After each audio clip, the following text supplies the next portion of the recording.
Assalamualaikum warahmatullahi wabarakatuh. Innal hamdalillah nahmaduhu wa nasta'inuhu wa nastaghfiruh wa na'udzu billahi min shururi anfusina wa min sayyiati a'malina. Man yahdihillahu fala mudilla lahu wa man yudlil fala hadiya lahu. Ashhadu an la ilaha illallah wahdahu la syarika lah wa ashhadu anna Muhammadan abduhu wa rasuluh sallallahu alaihi wa ala alihi wa sahbihi wa sallam. Amma ba'd. Kaum muslimin dan muslimat, bapak-bapak, ibu-ibu, ikhwan dan akhwat yang dimuliakan oleh Allah Subhanahu wa taala.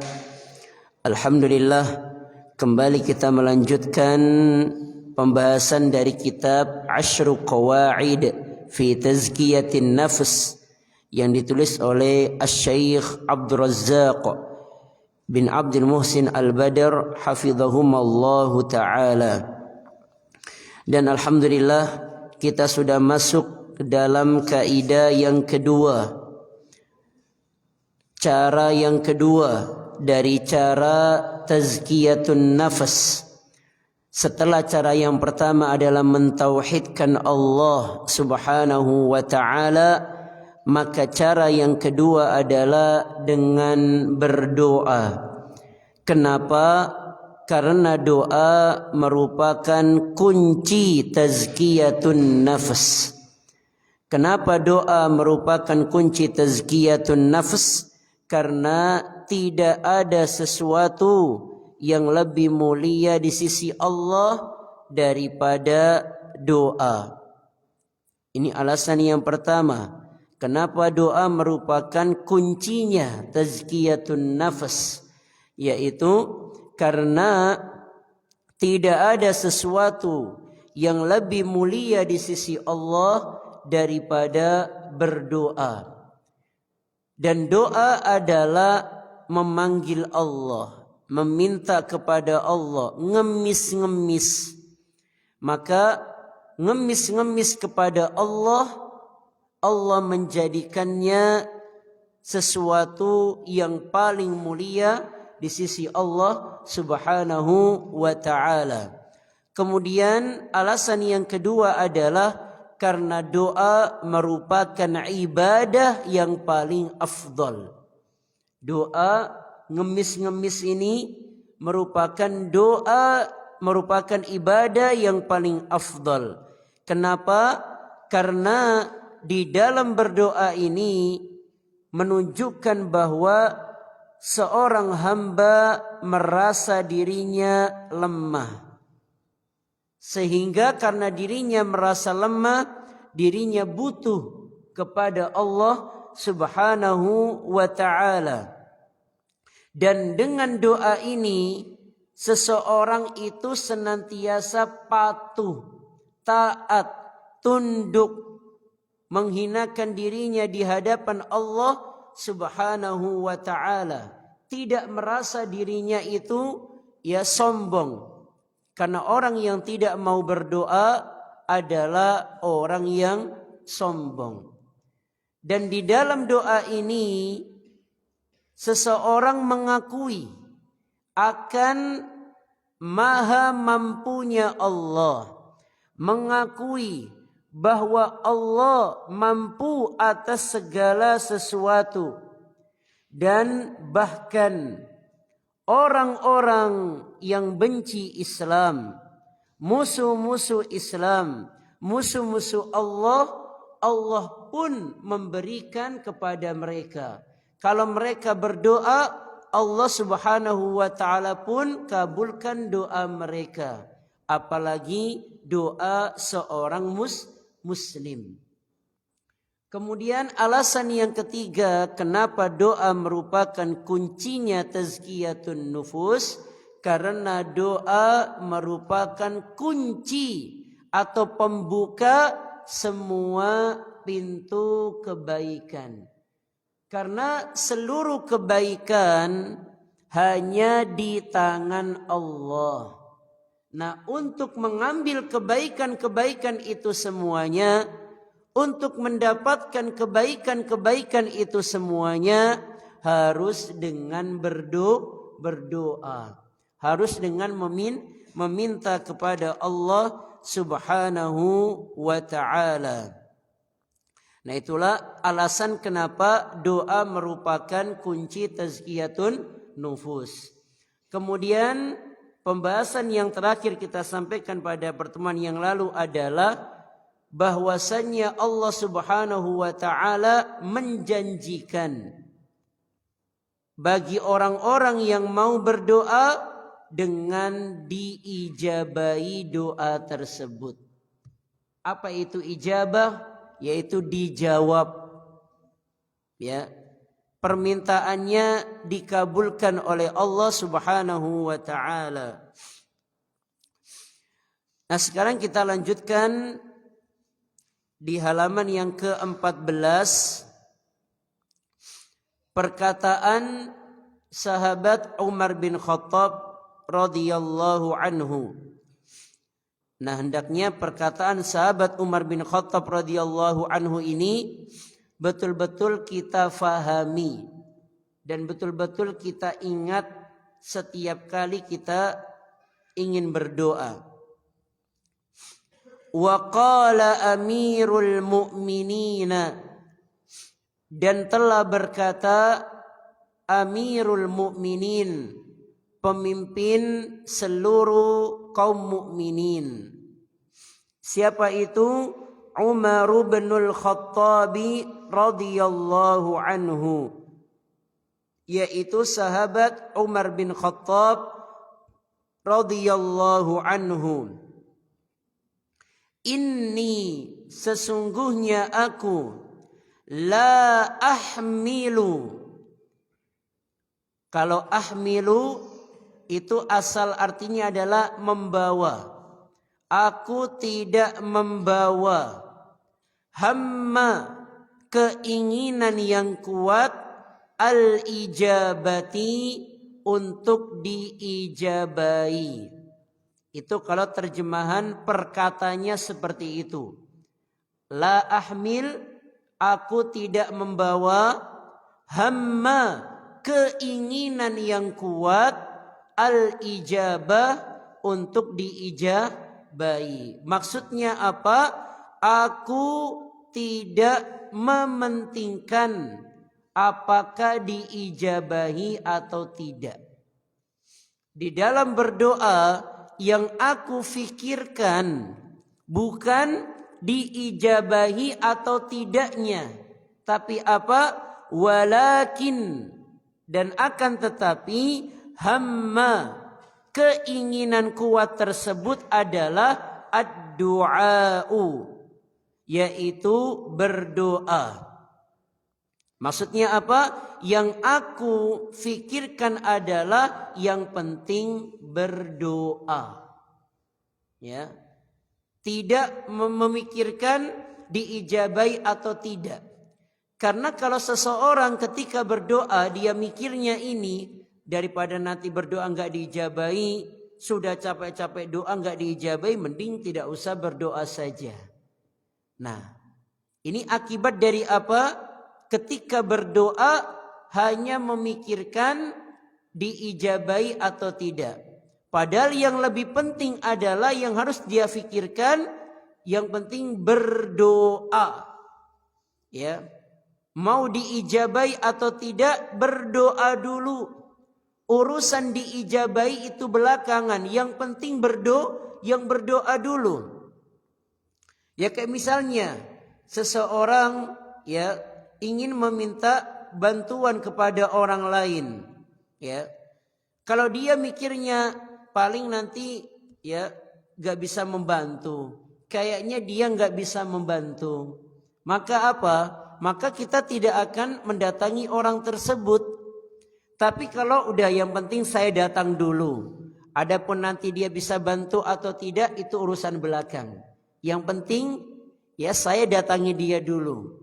Nah, ketika datang kan kita tidak tahu ternyata dia mau membantu. Itu kalau manusia kita ragu-ragu dia bisa membantu atau tidak. Lah ini Allah yang kita nggak boleh ragu-ragu. Yang kita harus yakin Allah itu pasti mengijabahi, pasti nggak mungkin tidak. Selama yang pertama doanya bukan untuk kemaksiatan, ya. Misalnya mudah-mudahan ya nanti malam saya bisa hadir di acara konser misalnya. Nah, ini doa untuk kemaksiatan, maka kalau itu tidak dikabulkan. Yang kedua, yaitu doa untuk memutus tali silaturahmi.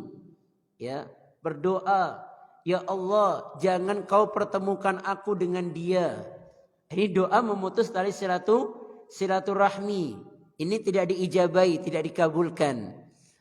Ya. Kemudian yang ketiga, tidak isti'jal. Apa itu isti'jal? Terburu-buru. Maksud terburu-buru itu apa? Dia sudah berdoa, kemudian dia mengatakan, saya sudah capek-capek doa, ternyata kok belum dikabulkan. Itu namanya isti'jal. Nah, kalau ada tiga ini, maka doanya tidak diijabahi. Makanya tiga ini disebut dengan mawani'u ijabatid du'a, yaitu terhalangnya atau sebab-sebab yang menghalangi doa itu dikabulkan. Yang pertama tadi apa? Doa untuk maksiat. Yang kedua, doa untuk memutus tali silaturahmi. Dan yang ketiga apa? Isti'jal, yaitu mengatakan ya saya sudah berdoa kok belum diijabahi. Ya. Selama tidak ada tiga ini, maka doa pasti diijabahi. Nah, fa idza ulhimtu, maka apabila ulhimtu aku diberikan ilham. Apa itu ilham? Hidayah. Apa itu hidayah? Petunjuk. Ya, ilham itu bahasa Arab. Kemudian hidayah juga bahasa Arab. Bahasa Indonesianya apa? Petunjuk. Kalau taufik artinya apa? Dimudahkan. Taufik itu dimudahkan. Ya. Nah, maka apabila aku telah diberikan hidayah, karena doa itu hidayah. Ya, doa itu rezeki. Orang bisa berdoa itu rezeki luar biasa. Orang mau berdoa berarti Allah berikan dia hidayah untuk berdoa. Makanya yang tidak pernah berdoa hati-hati. Jangan-jangan Allah tidak memberikan dia hidayah untuk berdoa. Ya. Fa idza ulhimtud du'a, maka apabila aku diberikan ilham, diberikan hidayah, ad-du'a, untuk berdoa, apa? Fa innal ijabata ma'ahu. Maka sesungguhnya ijabah, diijabahi doa itu ma'ahu, akan selalu bersamanya. Maksudnya apa? Kalau doa ya pasti akan dibarengi dengan ijabah. Ijabah karena sebab berdoa. Jadi dua ini tidak mungkin terpisahkan. Kalau ada doa pasti ada ijabah. Itu dari Allah. Itu kalau kita meminta pertolongannya kepada Allah. Tapi kalau minta pertolongan kepada selain Allah, kepada manusia, ya belum tentu diijabahi. Belum tentu dia mampu. Kenapa? Karena manusia itu lemah. Manusia itu punya kekurangan. Berbeda dengan Allah yang maha sempurna. Yang maha sempurna. Tidak ada kekurangan sama sekali. Dan Allah maha mampu. Dan Allah zat yang paling besar dari seluruhnya. Paling besar adalah Allah Subhanahu wa ta'ala. Makanya ayat yang ketiga dari surat Al-Fatihah, Ar-Rahmanir Rahim, kalau kita melihat ya dan merenungi ayat ini luar biasa. Luar biasa. Dan seluruh apa yang terjadi di alam semesta ini tidak lepas dari dua nama ini. Ar-Rahman, Maha Pengasih. Mau itu orang muslim, Allah kasih. Mau itu orang kafir, Allah juga kasih. Luar biasa. Makanya ya, kalau Allah tidak mengasihani atau tidak memberikan nikmat kepada orang kafir, gak mungkin orang kafir rumahnya mewah-mewah. Gak mungkin orang kafir punya kendaraan yang bagus-bagus. Tidak mungkin. Mereka rumahnya mewah-mewah. Ya, kendaraannya juga mewah. Itu pertanda apa? Kalau Allah juga kasih nikmat kepada mereka. Dan itu dari nama apa? Ar-Rahman. Tapi orang kafir tidak mendapatkan Ar-Rahim. Karena Ar-Rahim Maha Penyayang, ini khusus untuk orang-orang yang beriman. Apa bentuk Ar-Rahim? Kalau Allah tidak memiliki sifat rahmat, ya, tidak ada satu hamba pun yang masuk surga. Kenapa? Karena jika Allah tidak memiliki sifat rahmat, maka Allah akan mengungkit-ungkit dosa hambanya. Tapi Allah tidak seperti itu. Allah itu Ar-Rahim. Ya, tidak akan pernah diungkit-ungkit dosanya seorang hamba yang telah lalu, tidak pernah. Ya, makanya coba kita sebagai manusia, ya, coba mencontoh sifat Allah Subhanahu wa taala, yaitu sifat rahmat, kasih sayang kepada orang lain. Meskipun kita tidak akan ya sempurna, sifat rahmat kita tidak akan sempurna, ya. Maksudnya apa? Ketika ada orang yang berbuat salah, ya udah jangan diungkit-ungkit. Kesalahan dia jangan diungkit-ungkit. Ya. Istri misalnya, suami berbuat salah di hari apa, jangan diungkit di hari ini. Ya. Salahnya sudah setahun yang lalu, hari ini masih diungkit. Jangan seperti itu. Karena mengungkit-ungkit kesalahan merupakan sebab kehancuran. Kenapa? Karena seakan-akan seorang suami dia tidak pernah dimaafkan oleh istrinya. Maka cobalah kita menjadi orang-orang yang apa? Yang mudah memaafkan dan tidak mengungkit-ungkit. Makanya Allah mengatakan fa'fu wasfahu. Fa'fu artinya apa? Maka maafkanlah. Kesalahannya itu dihapuskan. Dihapus dari benak pikiran. Jangan diingat-ingat lagi. Wasfahu. Wasfahu itu apa? Membuka lembaran baru. Kalau membuka lembaran baru berarti lembaran lama ditinggalkan. Jangan dibuka. Luar biasa. Ya, makna dari fa'fu wasfahu, yaitu maafkanlah dan bukalah lembaran baru. Artinya apa? Yang lembaran lama ditinggalkan. Jangan diingat-ingat lagi. Kesalahan yang lama jangan diingat-ingat lagi. Ya, mari apa? Menuju kepada lembaran yang baru. Masya Allah. Ya. Nah, tapi ketika hal itu tidak diamalkan, ya udah, keluarga hancur, pertemanan hancur, kekeluargaan hancur, dan begitu seterusnya. Nah, inilah perkataan sahabat Umar bin Khattab radhiyallahu anhu, ini kita ingat. Jadi ketika kita ragu-ragu, ya mau berdoa, udah langsung berdoa saja. Gak usah memikirkan nanti diijabai atau tidak. Yang penting doa dulu. Yang penting doa dulu. Dan kita harus yakin bahwa doa kita pasti dikabulkan. sebanyak apapun dosa yang kita lakukan, Allah pasti mengabulkan. Jangan sampai kita menganggap saya melakukan dosa besar sekali. Kira-kira kalau saya minta ampun, Allah ampuni apa tidak? Enggak boleh seperti itu. Jangan pernah meragukan kasih sayang Allah Subhanahu wa taala. Makanya manusia itu masuk surga karena rahmat Allah. Jadi urutannya begini. Amal soleh atau ibadah yang dilakukan seseorang itu dalam rangka apa? Dalam rangka untuk mendapatkan rahmat Allah.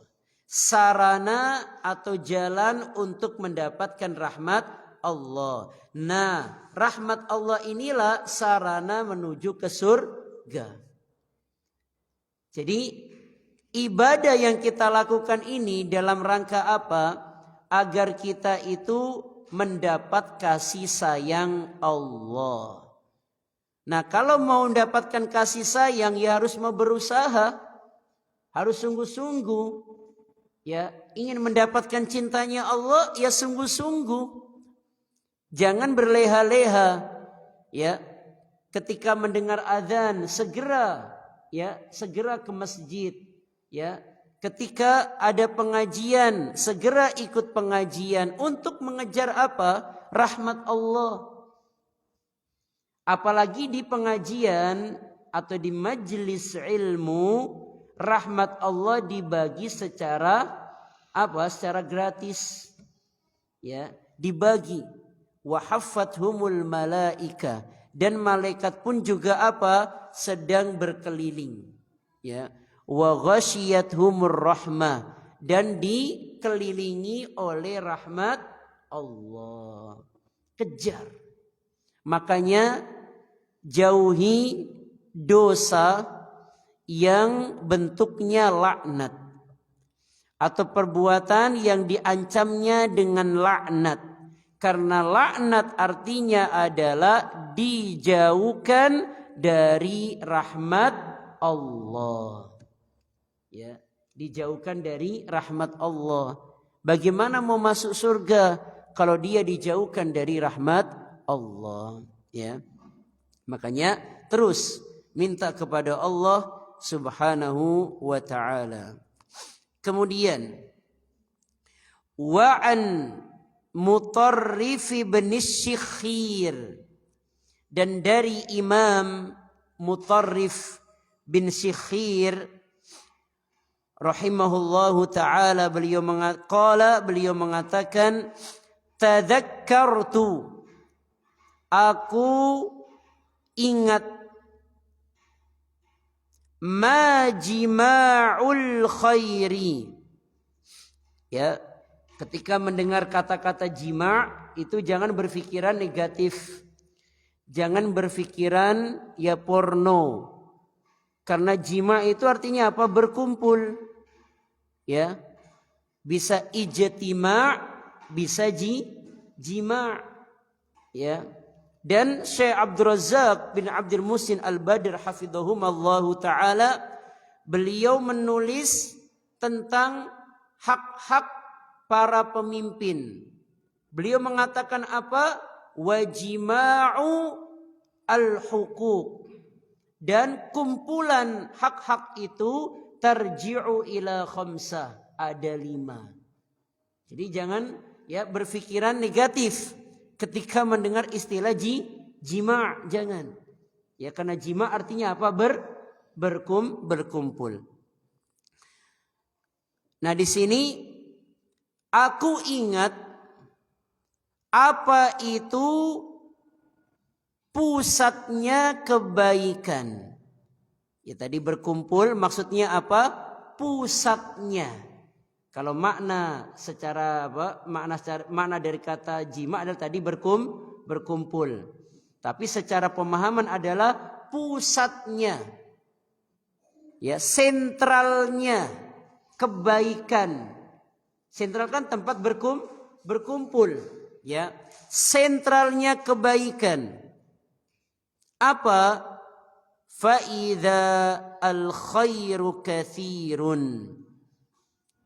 ternyata faida, ya kalau terjemahan secara singkat ternyata, bisa juga tadi maka apabila, tapi kalau di sini diterjemahkan apabila tidak cocok, ya. Tapi maksudnya apa? Ternyata faida. Jadi faida kadang-kadang diterjemahkan dengan ternyata, ya. Misalnya dhahabtu ilal masjidi fa idza kanatis sholatu qad intahat. Berarti saya sudah pergi ke masjid, ternyata sholatnya sudah selesai. Jadi kalau diterjemahkan maka apabila tidak pas. Jadi seperti itu, ya. Itulah pentingnya belajar bahasa Arab, ya. Faida di sini artinya ternyata. Al khairu, kebaikan itu, katsirun, banyak, sangat banyak, ya. Contohnya apa? As-saumu, puasa, was-salatu, dan salat. Wa idza, dan apabila, huwa, kebaikan tersebut, huwa di sini kembalinya kepada kebaikan, fi yadillahi azza wajal, semuanya di tangan Allah azza wajal. Wa idza anta la taqdiru, dan apabila kamu tidak mampu, la taqdiru, kamu tidak mampu,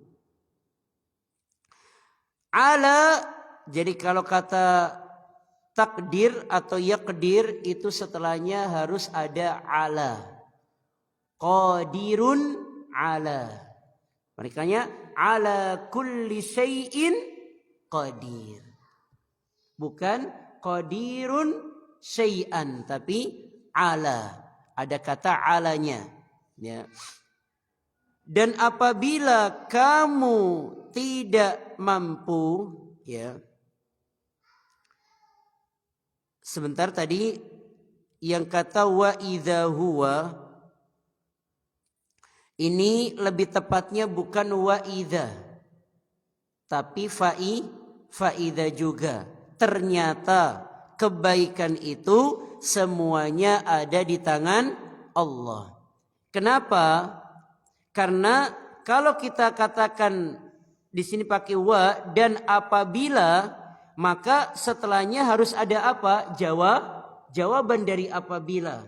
Tapi di sini beliau tidak menyebutkan jawaban dari apabila. Maka di sini kita ganti dengan faida. Faida, ya. Saya teringat dengan perkataan Syekh Hisham At-Tahiri hafizahullahu taala yang kemarin datang ke pondok. Itu beliau menyampaikan bahwa harokat-harokat yang ada di kitab-kitab itu bukan dari penulisnya. Makanya kita jangan terlalu mengikuti harokat yang ada di kitab. Ya, itu bukan dari penulis. Makanya terkadang banyak kesalahan. Ya, makanya kita yang sudah faham bahasa Arab itu jangan istilahnya mengikuti saja. Ya, kalau sekiranya kurang pas, maka bisa kita rubah harokat tersebut. Termasuk tulisan, huruf dan lain sebagainya. Terkadang juga ada kesalahan saat mencetak seperti itu. Makanya di sini pentingnya kita di dalam belajar itu harus selalu berdasarkan ilmu. Ya. Maka di sini tadi disebutkan faida al khairu katsirun, ternyata kebaikan itu banyak, yaitu puasa dan salat. Faida huwa fi yadillahi azza wajal, ternyata ya kebaikan seperti salat, puasa, sedekah atau yang lainnya, kebaikan ini semua ada di tangan Allah azza wajalla. Nah, inilah pentingnya kita mengkaji perkata. Ya, pentingnya mengkaji perkata. Nah, Wa idza anta, dan apabila engkau la taqdiru, tidak mampu, ala ma fi yadillahi azza wa jal, untuk mendapatkan apa saja. Jadi ala itu kan atas, maksudnya apa? Untuk mendapatkan ma, apa saja, fi yadillahi azza wa jal, yang ada di tangan Allah azza wa jal. Jika kamu tidak mampu untuk mendapatkan apa saja yang ada di tangan Allah azza wa jal, illa, kecuali, antas alahu, kecuali engkau harus memintanya. Kecuali engkau harus meminta kebaikan tersebut. Fayu'tiyaka, sehingga Allah akan memberikan apa yang kamu minta. Fayu'tiyaka, sehingga Allah memberikan kepadamu apa yang kamu minta. Fa'idha jima'ul khairi ad-du'a'u, ternyata pusatnya, sentralnya kebaikan, seluruh kebaikan itu berkumpulnya di mana? Ad-du'a'u, di dalam doa. Ya, seluruhnya itu berkumpul dalam doa. Maka bagaimana agar kita bisa mengambil apa yang Allah miliki? Yaitu berdoa. Ya, doa. Apa saja yang kita inginkan, doa. Ya, termasuk kita mau membeli sesuatu, berdoa dulu, minta dimudahkan, terus minta dimudahkan. Ya, selalu curhat. Kalau ada apa-apa, curhatnya kepada Allah. Makanya bagi siapa saja yang dia merasa kalau punya sesuatu atau unek-unek gak disampaikan itu nanti jadi stres misalnya. Nah, ini seakan-akan dia tidak kenal sama Allah. Seakan-akan dia tidak ingat sama Allah. Kenapa gak curhat sama Allah? Ya, dia mengatakan kalau curhat sama Allah kan gak langsung dikasih solusi. Beda kalau saya curhat sama si fulan atau curhat sama suami, kan suami langsung ngasih solusi. Tapi kalau curhat sama Allah, gimana solusinya? Ya, solusi misalnya ketika kita curhat sama Allah, ternyata apa, setelah curhat menjadi apa? Hati kita menjadi lega, tidak lagi emosi. Bukankah itu solusi? Kan itu juga solusi. Ya, hati kita menjadi lega, itu solusi. Solusi apa? Dari kegalauan. Solusi dari apa? Banyak pikiran. Yang memberikan solusi siapa? Allah. Kalau kita cerita ke suami atau cerita ke orang lain, ya, iya, suami memberikan solusi, tapi Allah juga memberikan solusi, tapi lewat suami. Suami tidak akan memberikan solusi kecuali dapat pertolongan dari Allah. Tapi bedanya, kalau kita curhatnya sama Allah, bahkan antum sampaikan nama-nama orang yang bikin antum kesel, sampaikan kepada Allah, itu enggak ghibah. Tapi kalau antum ceritakan orang-orang yang bikin kesel antum kepada istri antum, atau istri misalnya ada teman-teman wanita yang bikin dia kesel, ceritakan kepada suami dengan menyebut nama-nama mereka, ghibah. Jatuhnya ghibah. Ya, makanya kita kalau melihat saudara kita itu berbuat kesalahan, kalau kita bisa tegur, silakan tegur langsung, japri. Kalau tidak bisa, udah diem. Misalnya kita lihat status teman kita ini, ya misalnya dia statusnya lagi di mana, kemudian kita tuh lihat nih, si ini lagi di sini gitu, ghibah. Hati-hati. Ya, kita bermudah-mudahan dalam masalah hal ini. Ustadz Yazid rahimahullahu taala suatu ketika beliau pernah bukan menegur ya, istilahnya yang memberikan masukan kepada Ustadz Ahmad Zainuddin. Ya, ketika beliau memposting sesuatu ya, status atau apa yang di dalamnya ada makanan. Beliau apa? Dijapri sama Ustadz Yazid rahimahullah dengan bahasa yang lemah lembut.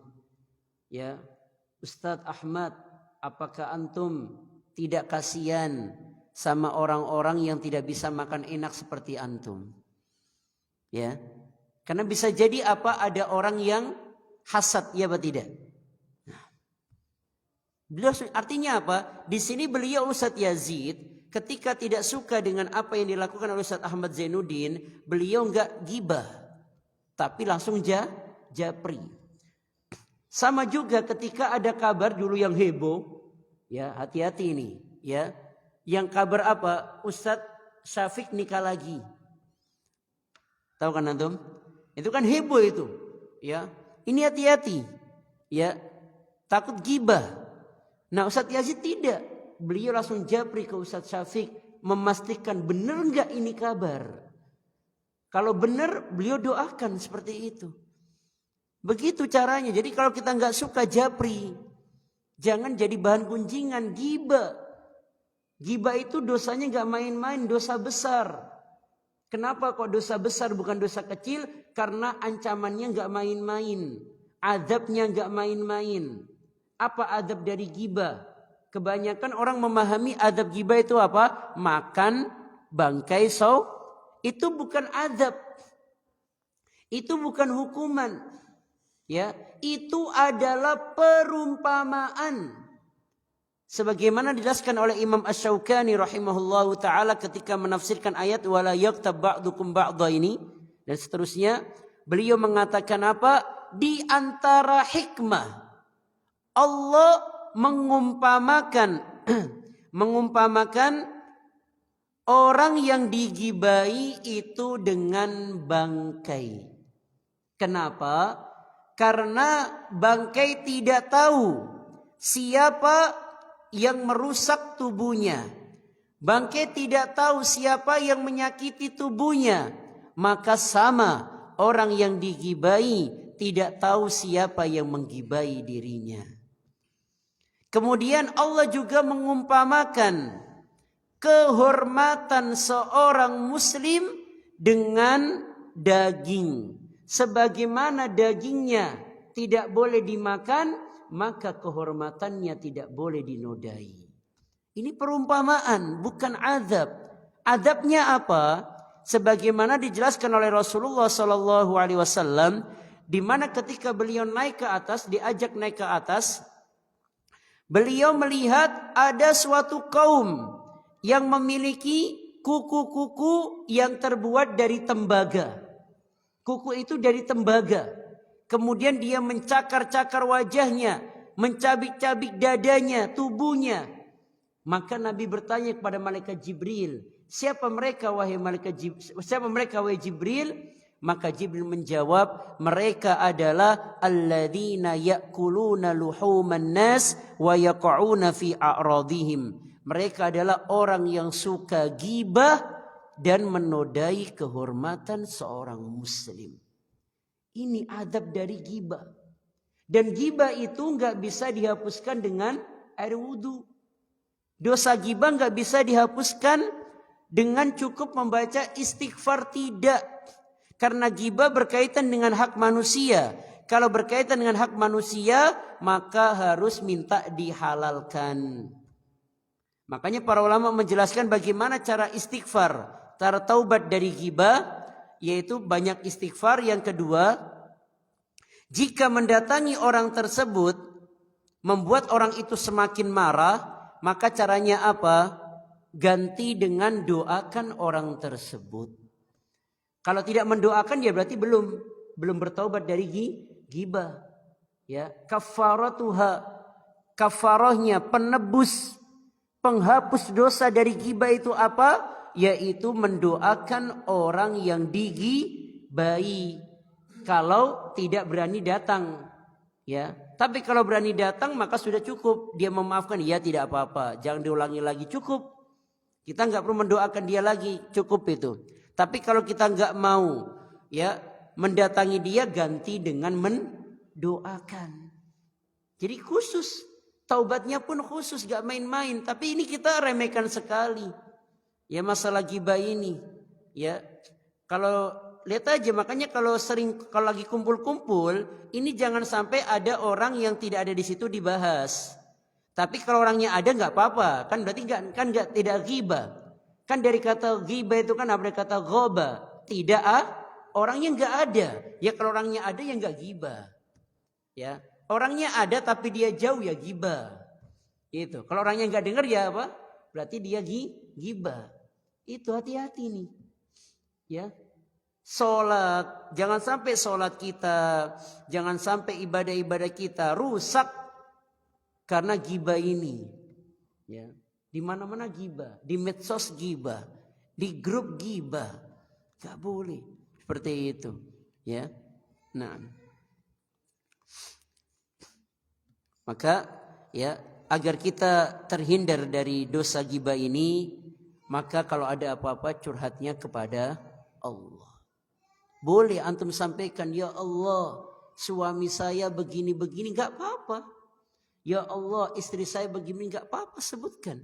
Ya Allah si fulan tadi begini-begini, gak apa-apa. Tapi kalau antum ceritakan ke orang lain, ghibah.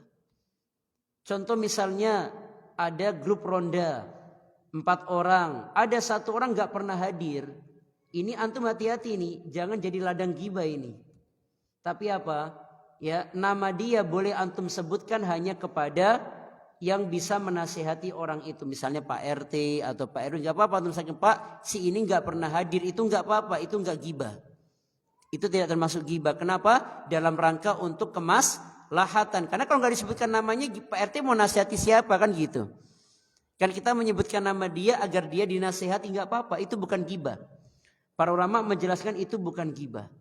Ya, tapi kalau cerita ke grup ronda lain, ini ya si ini nggak pernah hadir, itu ghibah.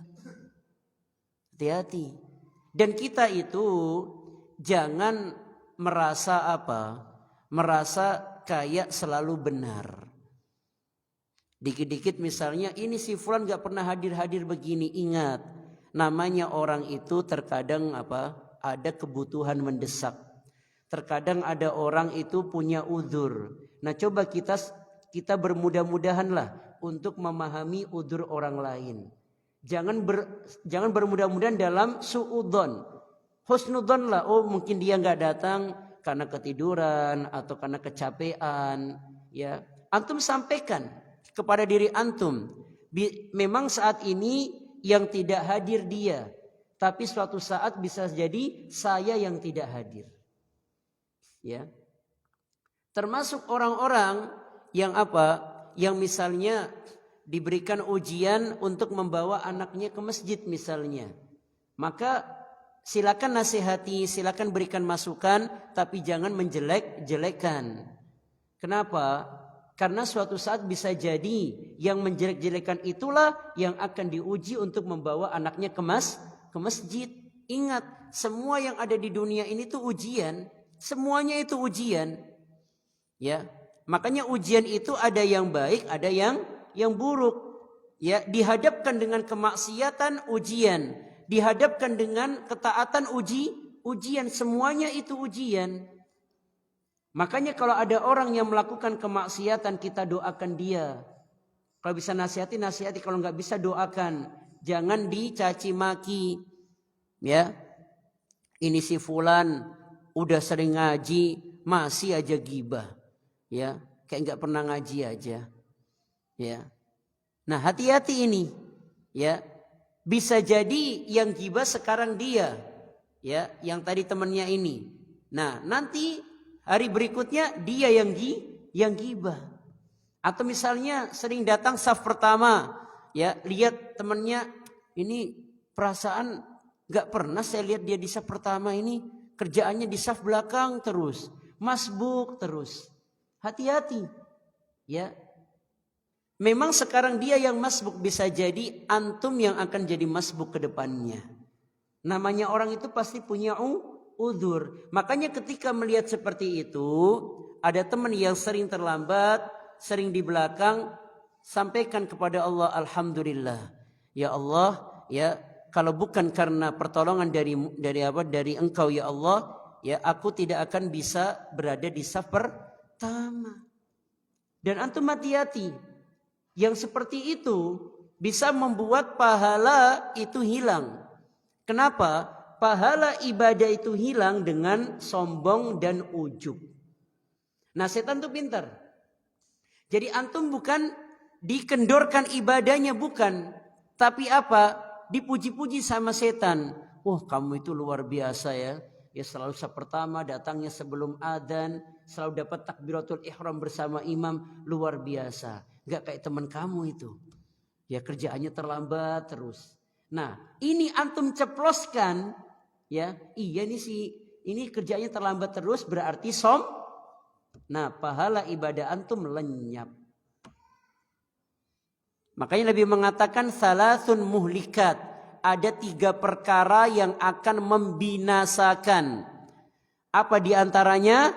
Yaitu ujub. Kata dia kan dia merasa ujub tadi dia. Merasa kalau dia itu paling sempurna ibadahnya. Kayak enggak pernah terlambat sama sekali, ingat. Ya, makanya kalau ada orang bermaksiat doakan. Ya, itu orang sedang diberikan ujian oleh Allah. Ternyata dia tidak mampu. Saya pun kalau dihadapkan dengan ujian seperti itu belum tentu mampu. Sama ketika antum ingin mengolok-ngolok pemimpin dan itu tidak boleh. Ingin mengolok-ngolok presiden dan itu tidak boleh. Antum sampaikan, ya, ini Pak Presiden sedang diuji oleh Allah. Ya, kalau saya yang menjadi presiden misalnya, saya pun belum tentu bisa mengatasi apa yang ada di Indonesia ini, begitu. Ya, doakan. Makanya presiden itu didoakan terus. Jangan dikit-dikit nyalain. Ya kayak kita nggak punya salah aja. Kita itu nggak pernah lepas dari salah. Makanya kita jangan sok-sokan. Ya, jangan sok-sokan apa? Ya, menasehati tapi dalam rangka apa? Ujub. Jangan sok-sokan seperti itu. Kayak kita tidak punya kesalahan. Maka inilah pentingnya kita dalam segala apapun selalu berdoa. Apapun itu doa solusinya. Bukan yang lainnya seperti itu, ya. Nah, kemudian di sini kita tutup dengan doa ini. Ya, di sini ada doa yang bagus sekali. Ini antum bisa tulis doa tazkiyatun nufus. Ini doa agar apa? Jiwa dan hati kita dibersihkan oleh Allah. Wa fi babit tazkiyah dalam bab tazkiyatun nufus sahha telah ada riwayat yang sahih. Jadi kalau sahha artinya adalah telah ada riwayat yang sahih. Kalau sahha sendiri artinya apa? Benar. Sahha artinya benar. Kalau sahha anin nabi, antum ingat kalau ada kata sahha anin nabi berarti maknanya apa? Telah ada riwayat yang sahih dari Nabi sallallahu alaihi wasallam annahu qala, bahwasannya beliau sallallahu alaihi wasallam bersabda fi du'aihi. Ya, beliau bersabda dan berkata di dalam doa beliau, Allahumma ya Allah, ati berikanlah nafsi kepada jiwaku taqwaha ketakwaannya. Maksudnya apa? Ya Allah, berikanlah ketakwaan untuk jiwaku ini. Wa zakkiha, dan sucikanlah ya Allah, yaitu apa? Jiwaku. Anta khairu man zakkaha, engkaulah khairu sebaik-baik man zakkaha. Antum hati-hati. Man, ya, jangan antum terjemahkan siapa. Ya, di sini khairu atau seseorang, sebaik-baik orang jangan, tapi sebaik-baik zat. Jadi kalau Allah menerjemahkan Allah pakai zat, jangan pakai seseorang, jangan pakai orang, tapi pakainya zat. Engkau sebaik-baiknya zat yang mensucikannya. Mensucikan apa jiwa tersebut. Jadi antum ingat ya, kalau Allah artinya yang melakukan itu Allah, jangan mengatakan orang, tapi apa? Zat, ya, seperti itu. Karena kita tidak tahu Allah seperti apa. Makanya kita sampaikan zat, bukan orang. Gak boleh seperti itu. Misalnya ya, sebaik-baik apa yang semampu-mampunya orang adalah Allah, gak boleh. Tapi zat yang paling mampu adalah Allah. Ya, seperti itu. Anta waliyuha, engkaulah waliyuha, pemilik jiwa tersebut, wa maulaha, dan yang menguasai jiwa tersebut. Nah, ini antum baca terus, terutama ketika di waktu-waktu mustajab, ya. Waktu mustajab yang sering diabaikan kapan? Tahiyat terakhir sebelum salam, itu waktu mustajab. Ya, perbanyak doa di situ, seperti itu. Nah, ini doa gampang insyaallah ya, gampang. Kalau memang nggak bisa pakai bahasa Arab ya, pakai bahasa apa saja bebas. Yang penting minta tazkiyatun nufus kepada Allah Subhanahu wa taala. Nah, kita sampai di sini terlebih dahulu. Jadi kesimpulan dari yang kita kaji pada pagi hari ini adalah perkataan sahabat Umar bin Khattab radhiyallahu anhu yang intinya adalah yang penting doa dulu, adapun diijabahi itu nanti. Tapi doa dan ijabah tidak akan pernah terpisahkan jika dipanjatkan kepada Allah Subhanahu wa taala. Kemudian sentralnya kebaikan adalah doa. Kalau ingin mendapatkan apa yang ada di tangan Allah, itu dengan berdoa, ya. Kemudian ya, doa minta tazkiyatun nufus. Nah, inilah ya materi yang kita kaji pada pagi hari ini, dan silakan jika ada yang mau ditanyakan. Monggo.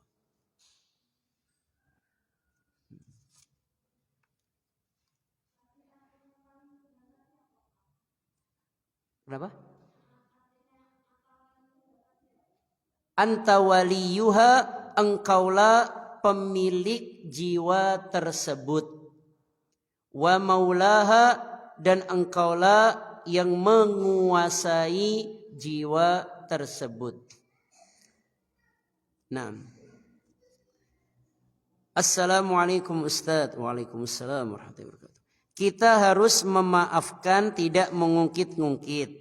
Pertanyaan, bagaimana jika dimaafkan selalu mengulang-ulang kesalahan?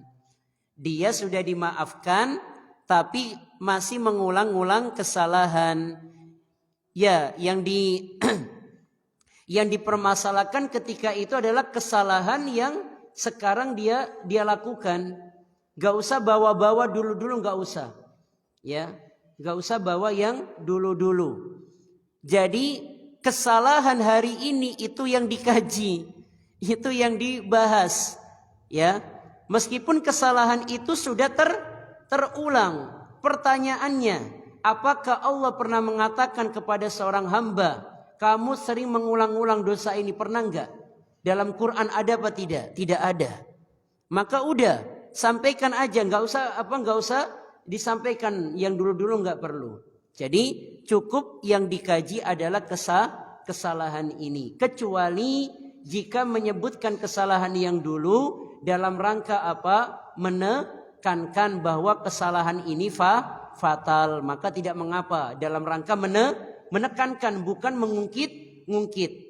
Jadi tergantung niat ya, mengucapkan terulang-ulang ini mengungkit-ungkit atau bukan. Kalau mengungkit-ungkit tidak boleh. Tapi kalau mengingatkan dan menekankan agar jangan mengulangi ini lagi, maka silakan. Ya. Karena ingat, Allah tidak pernah mengungkit-ungkit. Nah, silakan Pak.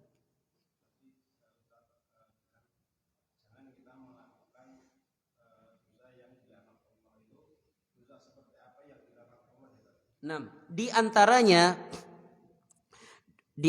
yang dilaknat adalah buang air kecil atau air besar pada saluran air.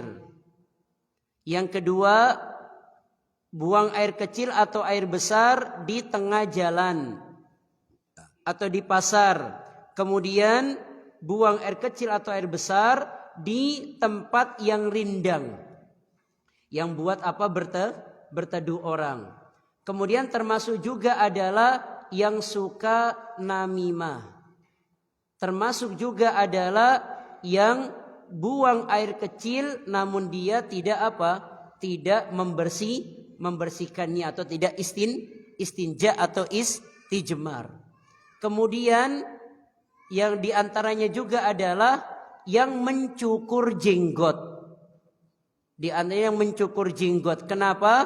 Karena mencukur jenggot itu menyerupai kaum wanita. Dan Rasulullah SAW melaknat laki-laki yang menyerupai kaum wanita. Ya.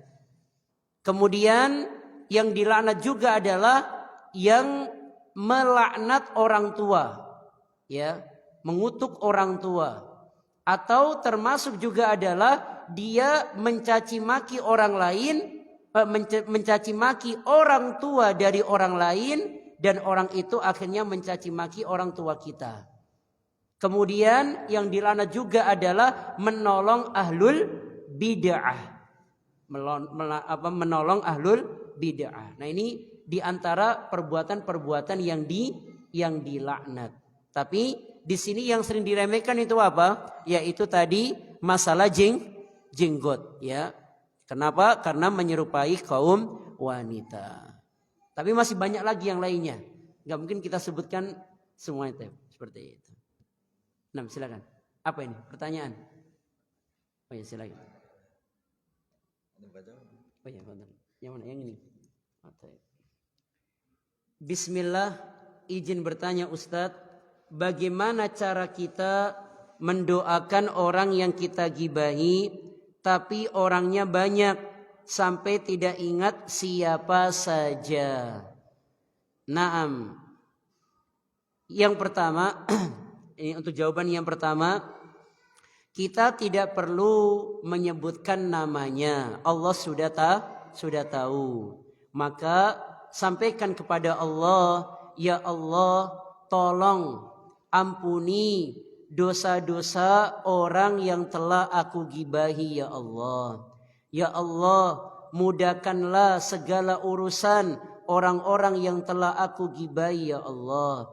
Ya Allah, karuniakanlah rahmat dan berkamu kepada orang-orang yang aku gibahi. Seperti itu. Enggak perlunya kalau misalnya cuma satu orang, ya sampaikan. Tapi kalau misalnya banyak, enggak perlu disebutkan nama orang, cukup tadi saja, orang yang aku gibahi. Allah tahu enggak orangnya siapa? Pasti tahu, seperti itu, ya.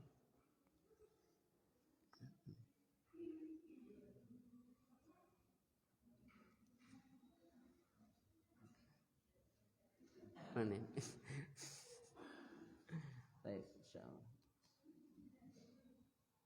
Nah, kemudian pertanyaan yang kedua adalah, jika ada orang yang sering bikin fitnah atau melakukan hal atau perkara yang menjadikan orang banyak menggibahi, apa orang tersebut juga berdosa?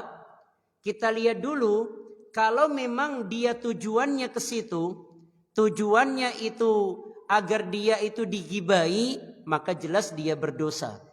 Tapi kalau tujuannya itu dia baik, misalnya dia menginginkannya kebaikan, tapi difahami sama orang lain itu sesuatu yang lain, maka dia tidak mendapatkan dosa. Sebagai contoh misalnya teman-teman itu sudah capek semuanya, sudah capek. Kemudian ada salah satu teman di grup yang bertanya, ya, kajiannya kapan dimulai?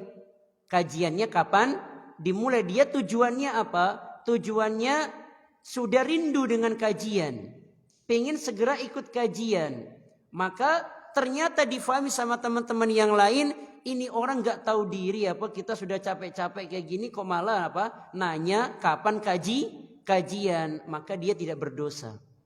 Tapi kalau dia bikin ulalah di grup, ya kesempatan ini kan, nah itu baru dia berdosa. Jadi apa? Itu kembalikan kepada apa? Innamal a'malu binniyat, ya. Nah kemudian, namun kita kan tidak bisa, ya kalau misalnya kita tahu dia berbuat seperti itu, misalnya apa yang dia share di grup itu membuat dia digibai, ya kita jangan ikut-ikutan.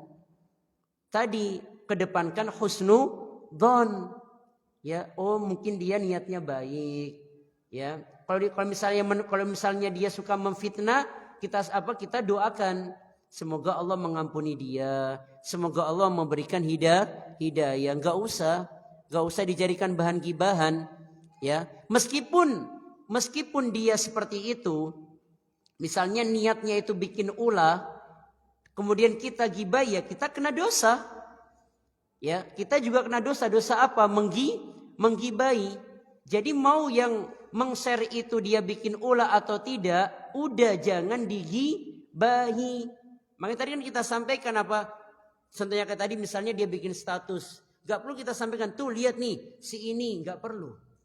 Udah buat kita saja udah. Ya, doakan misalnya semoga Allah berikan dia hidayah. Intinya ghibah itu hanya boleh yang pertama dalam rangka agar dia dinasehati.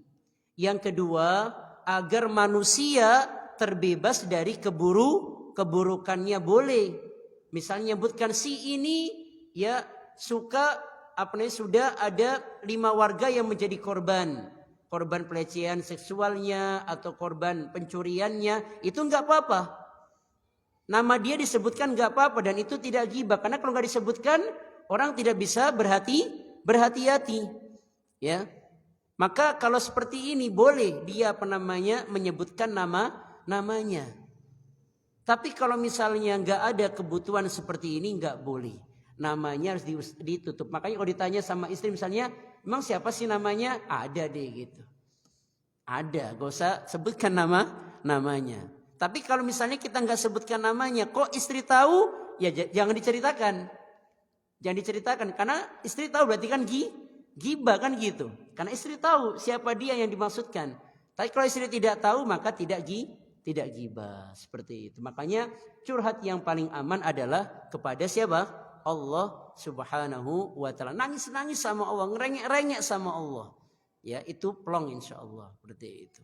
Nah, ada yang lain silakan.